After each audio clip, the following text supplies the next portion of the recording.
बिस्मिल्लाहिर्रहमानिर्रहीम। अस्सलाम वालेकुम। आज 16 सितंबर बरोज़ जुम्मा हम बात करेंगे दो अहम इशूज़ के हवाले से।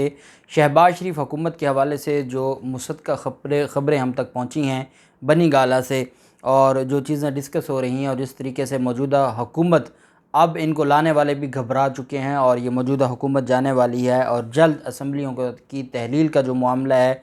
और आज इमरान खान की बनी गाला में अहम मुशावरत हुई है अपने MPs और MNAs के साथ। अहम तफसीलात हैं जो मैं आपके साथ शेयर करूँगा, और साथ हम बात करेंगे कि पाकिस्तान तहरीक इंसाफ के ख़िलाफ़ फ़ैसले देने वाला इलेक्शन कमीशन और चीफ़ इलेक्शन कमिश्नर, उनके ख़िलाफ़ लाहौर हाई कोर्ट में एक दरख्वास्त दायर की गई है। उसकी तफसील भी मैं आपके साथ शेयर करूँगा। आप जानते हैं कि तौहीन इलेक्शन कमीशन का एक केस है इमरान खान के ख़िलाफ़, असद उमर के ख़िलाफ़ और साथ फवाद चौधरी के ख़िलाफ़। इस केस के अंदर अहम बात यह है कि कार्रवाई से, जो फ़ाइनल कार्रवाई से रोका हुआ है। सिंध हाई कोर्ट ने भी स्टे ऑर्डर जारी किया हुआ है, जबकि लाहौर हाई कोर्ट का जो रावलपिंडी बेंच है, फवाद चौधरी की दरख्वास्त पर उन्होंने भी जो कार्रवाई है उससे रोका हुआ है। अब इस कार्रवाई से मुराद ये है कि फ़ाइनली उन जो नोटिस लिए गए थे उनको डिसाइड नहीं किया जा सकता। अब कानून ये कहता है कि जो अज़ खुद नोटिस का अख्तियार है वो सिर्फ़ और सिर्फ हमारी जो सुप्रीम कोर्ट ऑफ पाकिस्तान के चीफ़ जस्टिस हैं उनके पास ये इख्तियार है। जब हम कंटेम्प्ट ऑफ कोर्ट ऑर्डिनेंस की बात करते हैं तो वहाँ पर भी आज खुद नोटिस का जो मामला है वो तब होता है जब आपके पास कोई केस अदालत में पेंडिंग है और उस मामले के हवाले से कोई चीज़ सामने आए तो फिर आप उसके ऊपर एक्शन लेते हैं। लेकिन जब कोई मामला किसी और अदालत से जुड़ा हुआ हो, किसी और जज के साथ जुड़ा हुआ हो और जिस अदालत में उस वक्त केस पेंडिंग ना हो, तो फिर आज खुद नोटिस नहीं लिया जा सकता। लेकिन हमारे यहाँ जो चीज़ें हैं वो आप जानते हैं कि बेहतर हमेशा चलती रही हैं, और हाल ही में हमारे सामने दो ऐसे वाक़यात हैं। एक राना शमीम बयान हल्फ़ी केस है। राना शमीम बयान हल्फ़ी केस में वो जो बयान हल्फ़ी था वो मरीम नवाज़ की अपीलों से मुतल्लिक़ था, और अपीलें उसी इस्लामाबाद हाई कोर्ट में ज़ेर समाअत थीं, और जिस जज पे इल्ज़ाम था वो उसी जज का सिटिंग जज था और वो हेड कर रहा था उन अपीलों को जो मरीम नवाज़ की अपीलें थीं। इस वजह से राना शमीम का जो केस था वो इस्लामाबाद हाई कोर्ट में एक केस चल रहा था, उस पर असरअंदाज होने की कोशिश की गई और उस जज के ऊपर इल्ज़ाम लगाया गया जो हाई कोर्ट का जज था जो वो केस सुन रहा था। यहाँ हम देखते हैं कि अगर इमरान खान के केस को देखें तो उस वक्त शहबाज गिल का केस जो अपील पेंडिंग थी, जज ज़ेबा चौधरी के फ़ैसले के ख़िलाफ़ जो अपीलें थीं शहबाज गिल की, वो जस्टिस आमिर फ़ारूक साहब के पास थी जो कायम मुकाम चीफ़ जस्टिस थे।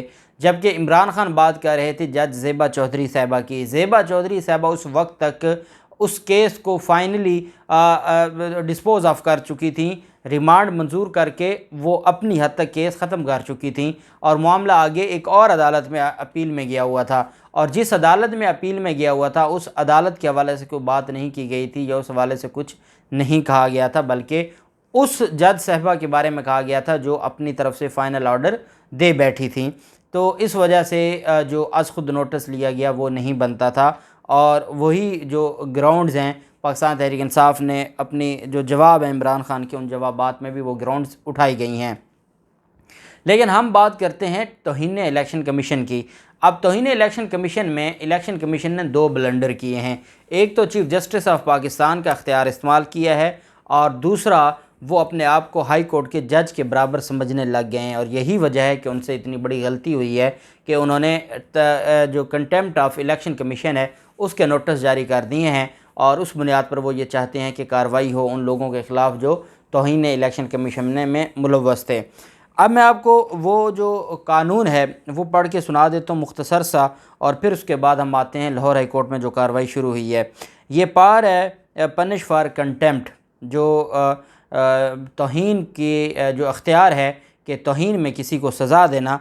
The commission may exercise the same powers as the high courts to punish any person for contempt of court, के जैसे हाई कोर्ट के पास कंटेम्प्ट ऑफ कोर्ट की पावर्स हैं वही पावर्स हैं इलेक्शन कमीशन के पास। अब ये इलेक्शन एक्ट है 2017 का, इसका सेक्शन 10 है, और ये नवाज़ शरीफ के दौर में, नून लीग के दौर में ये इलेक्शन एक्ट आया था और उसमें ये सेक्शन 10 शामिल किया गया था। आईन पाकिस्तान ने हाई कोर्ट को ये अख्तियार दिया है कि वो तौहीन अदालत के केसेस को सुन सकता है। आर्टिकल 204 में कोर्ट से मुराद हाई कोर्ट है या सुप्रीम कोर्ट है।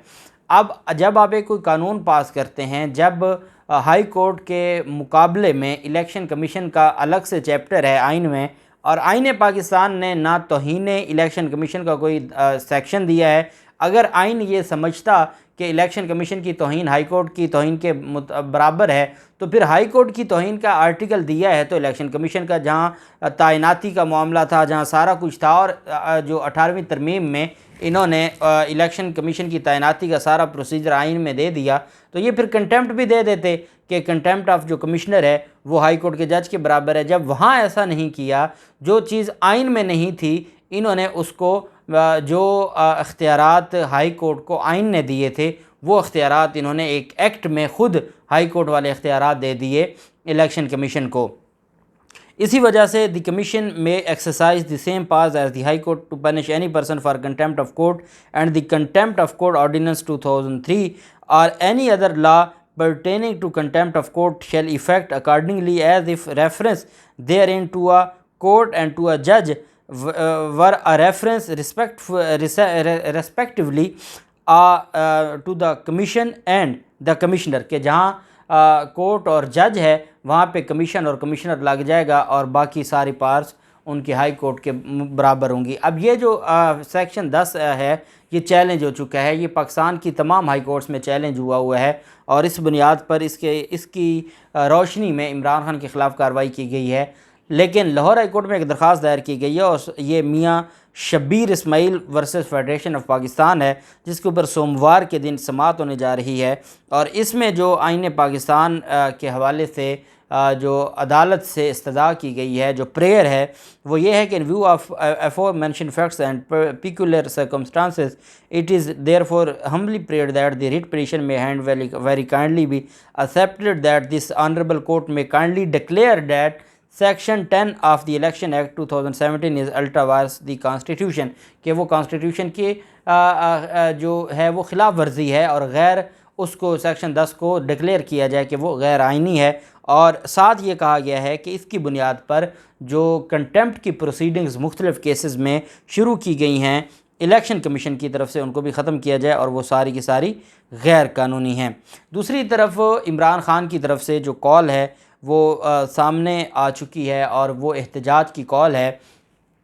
ज़राए की ये ख़बर है कि जो लाने वाले थे इस इम्पोर्टेड हुकूमत को, उन्होंने भी अब हाथ खड़े कर दिए हैं और वो भी घबरा चुके हैं और उनको भी ये नज़र आ गया है कि मुल्क का दिवालिया हो रहा है और उनको ये लगता था कि शायद इमरान खान अवाम में इतनी पजीराई उनको नहीं मिलेगी और उनको ये लगता था कि इमरान खान की हुकूमत की 3-3.5 साल की नलायकियाँ जो हुई या करवाई गई उस बुनियाद पर अवाम रिजेक्ट कर देगी इमरान खान को। ऐसा ना हुआ और इमरान खान के मुकाबले में बाकी तो कोई था नहीं, ना कोई इदारा ना कोई लीडर। जब ये सारा मामला हुआ तो फिर तो चीज़ें इनके गले पड़ गईं और अब जो मामलात हैं, और आप जानते हैं आरिफ अलवी भी इसके ऊपर बात कर चुके हैं कि बातचीत जारी है और इमरान खान पहले इस बातचीत के, मुझे एक बात बताएं, जो लोग डील की बातें कह रहे हैं और कहते हैं जी कि पसे पर्दा कोई डील हो रही है, डील दो चीज़ों पर होती है। एक डील ये होती है कि कोई अपने ख़िलाफ़ केसेस को ख़त्म करवाए और बैरून मुल्क जाना चाहे। दूसरा डील ये होती है कि जब अवाम उसके साथ ना हो और वो बग़ैर अवाम की पावर के आना चाहता हो इक़्तिदार में, जहाँ बात हो मुज़ाकरात की। मुज़ाकरात आप जानते हैं वो मुखालफिन से भी किए जाते हैं, मुज़ाकरात हम अपने दुश्मन TTP के साथ भी कर रहे हैं, तो मुज़ाकरात किसी के साथ भी हो सकते हैं।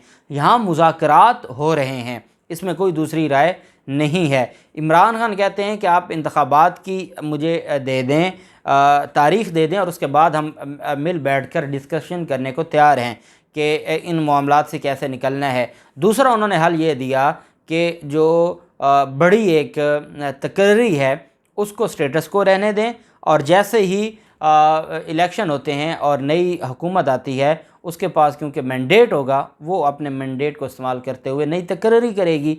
ये चीज़ ऐसी थी, ये वो काबिल अमल हल था कि कहीं ना कहीं, क्योंकि अगर आप ज़िद पे बैठे रहेंगे, इस वक्त पाकिस्तान की मईशत इतनी तबाह होती जा रही है, आम आदमी पुरसान हाल उसका कोई नहीं है, आम आदमी फाकों पर मजबूर हो गया, ख़ुदकुशियों पर मजबूर हो गया है, तो किसी ने तो संभालना है। अब जो लाने वाले थे वो ये बात समझ गए हैं कि ये शहबाज शरीफ से ना हो पाएगा और ये बात इमरान खान ने पहले समझा दी थी, लेकिन बदकिस्मती ये है कि इतना नुकसान उठाने के बाद उनको ये बात समझ आई है। और अब उनको ये भी पता है कि इमरान खान ही आखिरी ऑप्शन है। अब जो तारीख़ है इलेक्शन की, उसके ऊपर है एक इख्तलाफ। इमरान खान जल्द इलेक्शन चाहते हैं, दूसरी तरफ से इलेक्शंस को थोड़ा सा डिले, 1-2 माह मज़ीद डिले करने की तरफ बात जा रही है, लेकिन इमरान खान डिले की तरफ नहीं जा रहे।